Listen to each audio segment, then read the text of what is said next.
Welcome to this brief introduction to powered fiber. Before we explore powered fiber, let us spend a minute showing how devices are installed traditionally. What is common with all types of devices, whether they are CCTV cameras, 5G microsites, public Wi-Fi access points, or any IoT device, that they all need power and data infrastructure. By far the best way to connect devices is by using Cat6 cables and harnessing the power of PoE, or power over Ethernet. But unfortunately, it is limited to only 100 meters. So, what happens when your devices are positioned beyond this 100-meter boundary? In such scenarios, you need to relocate your industrial switch within 100 meters of the devices. Furthermore, to power the relocated switch, you must supply it with 230 volts AC power. AC power needs electrical panels, breakers, and a PSU to convert to the 48 volts DC required by the switch. For redundancy in case of power failures, a local UPS is needed. AC cables will require dedicated civil works, including trenches and ducts. And then the optical fiber cable is needed, though thankfully, its installation is simpler and faster. Fiber cassettes are required at both ends. Micro ducts and micro trenching are often used.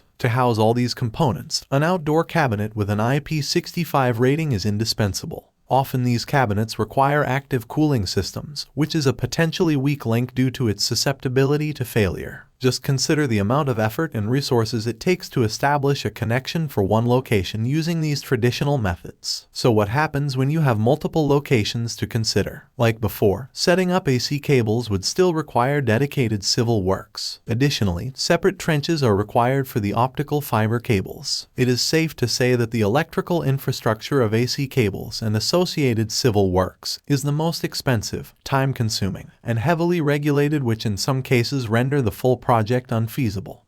Summing up the traditional method, building such a network infrastructure can be both costly and time-consuming. Fortunately, there is a less complicated, quicker, and simpler alternative available. Let me introduce you to the Hexatronic InOne powered fiber solution, a momentous change in the realm of power and data infrastructure. To illustrate the Hexatronic InOne solution, let us commence our exploration from where we concluded the traditional installation process. First, let us start by removing the no longer needed AC cables, panels, and associated accessories. With AC cables out, there is no longer a need for the accompanying civil work either. Now, let us substitute the fiber optic cables with the InOne hybrid power and fiber cables. Fortunately, these hybrid cables are only slightly larger than the fiber-only cables, meaning they can, in most instances, utilize the same ducts if you had them already. With the new hybrid cables in place, our next step is to reconstruct the central node, now evolving into the hybrid distribution node HDN.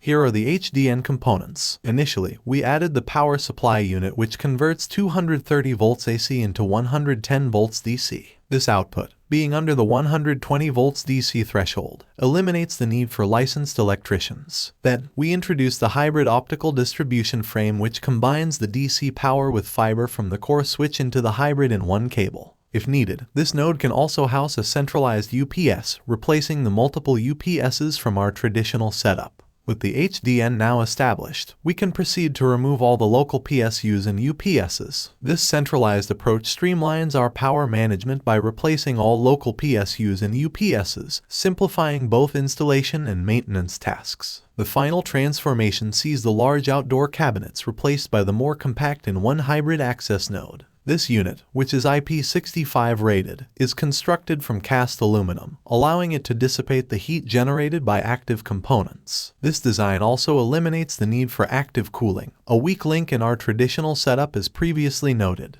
The InOne HANs regulates the DC voltage to a standard 48 volts DC. We now witness the complete power of the InOne powered fiber solution. By choosing DC power over AC, we have created a one hybrid infrastructure that is not only more efficient and dependable, but also faster and easier to install. This ingenious solution truly revolutionizes the design and implementation of power and data infrastructure. As we wrap up this presentation, we will make a high-level comparison between the traditional approach to infrastructure installation and the Hexatronic way. Just by looking at the traditional way and the InOne way side by side, one wonders why we had it this complicated for this long.